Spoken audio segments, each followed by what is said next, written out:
Welcome to this comprehensive guide to IELTS reading. In this video, I've tried to cover everything you need to know about this section, so you can answer questions faster and get more correct answers. It's Asia. Let's get started. IELTS reading lasts for 60 minutes and consists of 40 questions split into 3 sections. In the academic test, passages are more academic, while in general training, you read texts you're likely to encounter in your everyday life. For this reason, general training questions are slightly easier, and you are required to answer more of them to get the same score as in the academic exam. To be precise, to get Band 7, you need 30 answers in the academic test and 34 in general training. For Band 8, that's 35 and 38 correct answers, respectively. On our Telegram channel, I asked what your biggest difficulty with the IELTS reading test is, and most students replied time management. Other common answers are true, false, not given, and matching headings questions, and we'll talk about them a bit later. Now, let's talk about your time management strategies. It's definitely a serious challenge to find all 40 answers in just 60 minutes. So let's talk about some strategies that can help you use your time efficiently. The reading test consists of 3 sections. In the academic test, you get 3 long passages. In general training, you may get up to 5 shorter passages, which are nevertheless split into 3 sections. So it's natural to think that you should spend about 20 minutes on each section. However, this strategy is wrong. Section 1 is significantly easier than Section 3. So you should try to spend about 15 minutes on Section 1 and keep 25 minutes for Section 3. If you're more advanced, you may wish to go through your test even more quickly. The key part of this strategy is to avoid spending too much time on any one question. If you're unsure about a particular question, skip it and come back to it later. Remember that each question is worth 1 point. So it's better to answer as many questions as possible than to spend too much time on a particular difficult question. Another important tip is to keep an eye on the clock. If you're taking IELTS on paper, invigilators will only tell you when you have 10 minutes left and 5 minutes left. There will be a clock on the wall, but you need to remember when your reading section starts to know when it will finish. So when this section begins, write down the time you see, because under all the stress of the exam, it may slip your mind. And don't forget about transferring your answers. Unlike in IELTS listening, where you get extra time for that, in IELTS reading, you must finish everything within 60 minutes. What I suggest doing is transferring your answers to the answer sheet after each section. Then you can have a minute break before you tackle the next section, which will be welcome. When an invigilator tells you that you have 5 minutes left, stop whatever you were doing and transfer your answers. If you're taking IELTS on computer, then you can select your answers directly and thus gain a little bit of time. Finally, it's essential to practice under timed conditions and work on pacing yourself to ensure that you are able to complete all the questions within the allotted time, or at least most of the questions. I strongly recommend using the official practice tests. It's pretty difficult to create a test with the exactly right level of difficulty. Unofficial tests may be easier, harder, or simply different.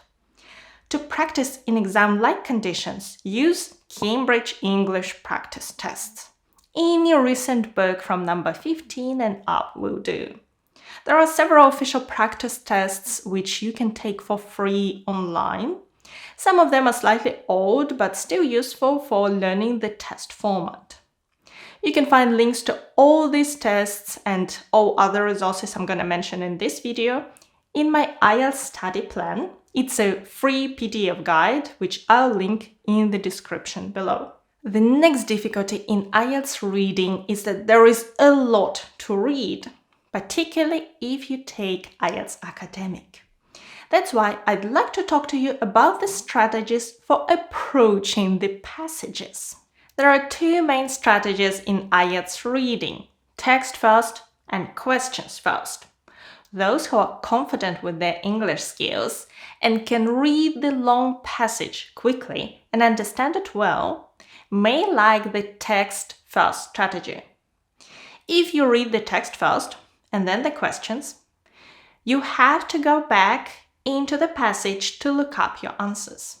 If your English skills are not quite at this level yet, then I recommend using the questions first strategy. It can save you the time and overwhelm. How does it work? When you open a new section of IELTS reading, first read the passage title and any subtitles, as they will help you understand what the text is about. Then, take a look at the question types you're required to answer. Then read the first question. Start skimming the passage until you locate the answer. Slow down, read the sentence or sentences, question and options carefully and determine what the answer is. Then read the next question and continue skimming the passage. This is possible in IELTS reading because most questions come in order. Some don't, but we'll discuss what to do with them a bit later. You know, IELTS reading requires the widest vocabulary out of all IELTS sections, and most likely you won't understand everything. Remember, the most difficult words may not determine the answer. The first time I took my IELTS exam, there were quite a few words I didn't know. That's why I'm saying read the question and then look for the answer. If you don't understand something, but you don't think this sentence contains the answer, it really doesn't matter. If it does, then try to figure out what the possible meaning of this word may be from the context. Sometimes you can do that and still answer the question correctly. Let's chat about a couple of tricks in IELTS reading that seem to be popular but might not be as helpful as they seem. The first is reading only the first and last sentence of each paragraph to figure out what the paragraph is all about. Even some official guides give this advice. While this method might give you a general idea of the content, it's unlikely to help you answer specific questions. Even in tasks like matching headings, the answers often depend on what you read inside the paragraph itself. The next trick is scanning for specific words. This might work if you're looking for a clear keyword like someone's name or a date. In most cases, the correct answers in IELTS reading are paraphrased, so you need to look for synonyms or rephrased versions of the keywords. Scanning for exact words will likely just waste your time. That's why I recommend reading the entire passage while you're answering questions. If you need to find some information again, then you can scan for it. It's also helpful to highlight keywords such as names of people, locations, scientific theories, or dates. If you're taking IELTS on paper, you can underline or circle them. If you're taking it on computer, you can right-click your mouse and select Highlight. We've discussed how to approach a section in IELTS reading, but how can you answer particular questions fast? Let's talk about the strategies for answering questions and different question types. I know, and you know, you'll be short of time in IELTS reading. It can be tempting to quickly read the question or select the first answer that seems right, but don't rush. Take your time to carefully read and analyze each question and answer choice. Correct answers often depend on details, so pay attention. One helpful tip is to look for keywords in both the question and the passage. While it's unlikely that you'll find the exact word in the passage, identifying keywords can help you concentrate, locate the relevant information, and select the correct answer. Another useful strategy is to cross out incorrect answers. By eliminating one or more answer choices as incorrect, you increase your chances of selecting the correct answer from the remaining choices. And finally, don't be afraid to make educated guesses. If you're unsure of the answer, try to figure out which answers are more likely to be correct and select one. It's important to answer all of the questions even if you're not sure of the answer, as there is always a chance you'll get it right. Remember, in IELTS reading, you won't lose marks for incorrect answers. More generally, learn strategies for answering different types of IELTS reading questions. I've often heard from students that they found certain questions overwhelmingly difficult. But when they learned how those questions are built and what to do to answer them, they found out that they can answer them quite successfully. There are many types of questions, so which ones should you start with? I asked our Telegram group what questions they find most difficult, and that's exactly what I think too. The most challenging question type is matching headings. Number 2 is true, false, not given, and yes, no, not given. Number 3 is multiple choice. I have detailed video guides with practice for each, which you can find in my study plan or in the IELTS reading playlist on my channel. Now, we've talked before about how most IELTS reading questions come in order, but not all of them. And it's important to know which ones are which, so you can use the right strategy to answer them. Just bear in mind that what I'm talking about today is the result of my research into official practice tests and my memories from real exams. Although this approach has worked for quite a few years, there is always a chance that your test will be built slightly differently. Let's start with the question types that come in order. One of the most notorious questions is true, false, not given, which is used in every test. You need to say if the following statements agree with the information given in the passage. It comes in order. A similar type of question is yes, no, not given, where you need to say if the following statements agree with the claims of the writer.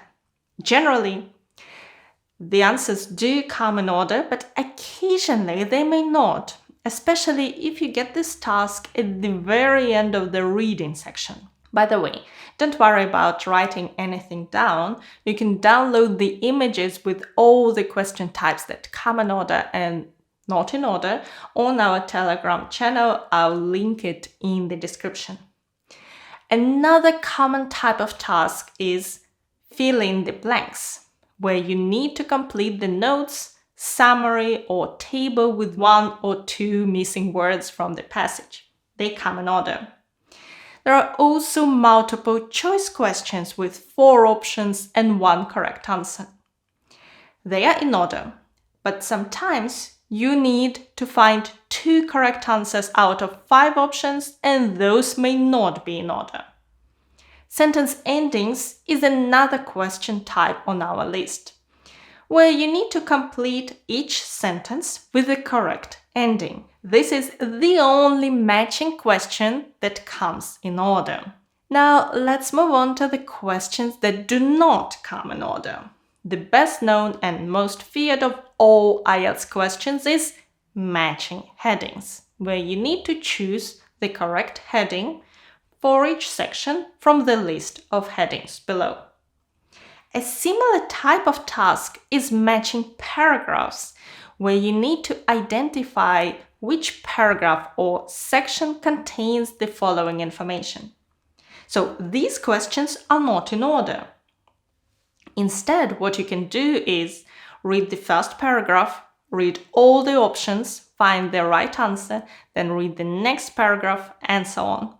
Match all the headings before transferring your answers to the answer sheet, as you may change your mind or you may need to go through your questions twice.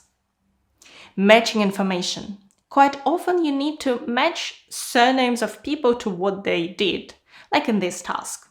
Match each statement with the correct explorer. If you see this type of task, highlight all the surnames in the text.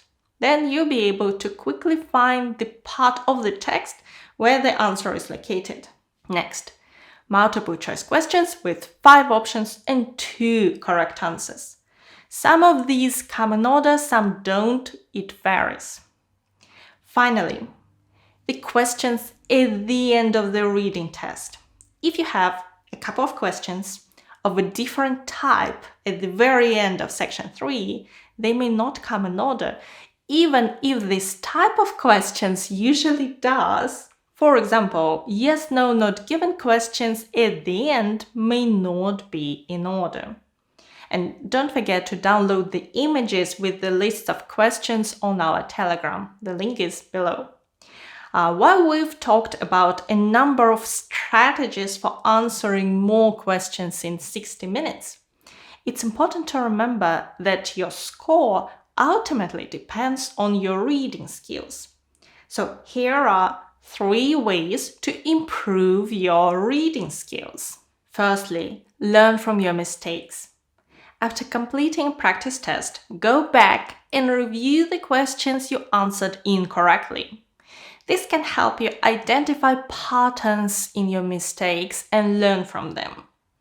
Maybe you tend to overthink questions or struggle with certain types of questions. Knowing what you need to work on can help you improve. Secondly, reading speed is crucial in the IELTS reading section. The faster you can read, the more time you have to find your answers.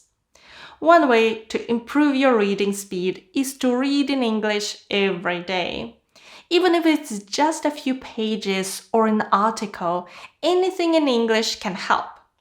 For the best results, try reading literature that is similar to what is used in the IELTS reading section. For IELTS academic, scientific articles and newspapers like The Guardian or the BBC are great resources.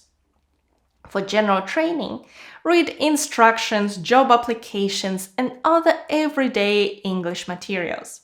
Finally, it's important to expand your vocabulary. Learn new words from the articles and materials you read to better understand the passages in the IELTS reading section.